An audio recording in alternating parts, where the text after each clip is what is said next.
नमस्कार, मी उर्वी सावंत पंगत तुमच्यामध्ये तुमच्या सगळ्यांचं खूप खूप स्वागत करत आहे।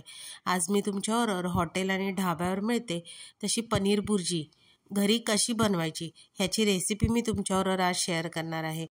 तर चला रेसिपीला पटकन सुरुवात करूया। आता ढाबा स्टाईल पनीर भुर्जी करण्यासाठी इथे मी एका पॅन मध्ये 1 चमचा तेल आणि 1 चमचा बटर चांगलं गरम झालं की ह्याच्यात 1 चमचा बेसन हलकस परतून घ्यायचं, फक्त 1 चमचाच घालायचं आणि हे व्यवस्थित हलकं परतून घ्यायचं।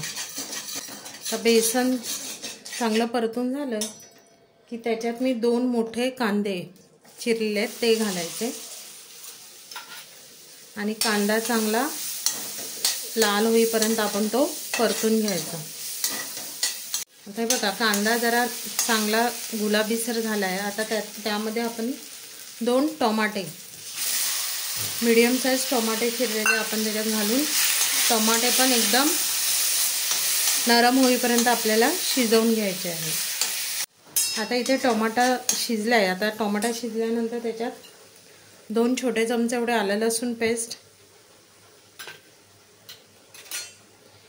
1 हिरवी मिरची, हळद घालायची पाव चमचा, काश्मीरी मिरची पावडर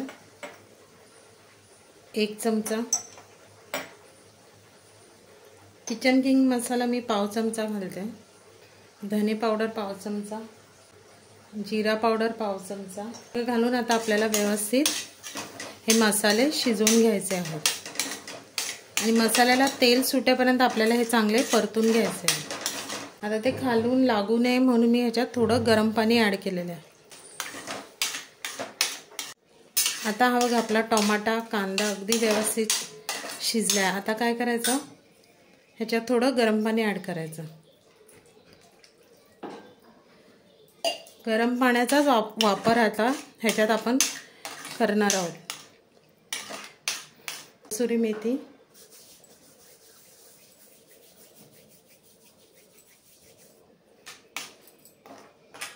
अर्धा किलो पनीर मी हातानेच असं स्मॅश करून घेतलंय ते आणि आता चवीपुरतं मीठ परतून घ्यायचं। आपण बेसन घातलं आहे ना, त्या बेसनामुळे ह्या भाजीला चांगलं टेक्स्चर आणि थिकनेस येतं। त्याच्यात शेवटी 1 छोटा चमचा एवढा गरम मसाला,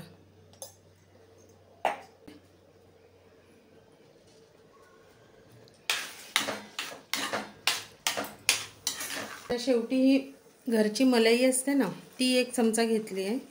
ही टोटली ऑप्शनल आहे, तुम्हाला नाही घालायचं त्याऐवजी थोडंसं दही घातलं तरी काही हरकत नाही। आणि ही अशी आपली झटपट तयार होणारी ढाबा स्टाईल पनीर भुर्जी खाण्यासाठी रेडी आहे। मस्त मस्त ढाबा स्टाईल पनीर भुर्जी आपण सर्व करूया।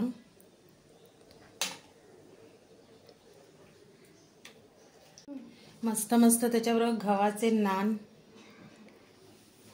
आणि साईडला कांदा आणि वरून कोथिंबीर आणि वरती थोडं बटर। की नाही अगदी हॉटेलमध्ये मिळते तशी पनीर भुर्जीची प्लेट। तर तुम्ही माझी ही रेसिपी नक्की घरी ट्राय करून बघा। रेसिपी आवडली तर रेसिपीला लाईक करा, शेअर करा। चॅनलवर नवीन असाल तर चॅनलला सबस्क्राईब करा आणि नवीन व्हिडिओच्या नोटिफिकेशनसाठी बेल आयकॉनला प्रेस करायला विसरू नका। तोपर्यंत मस्त मस्त राहा।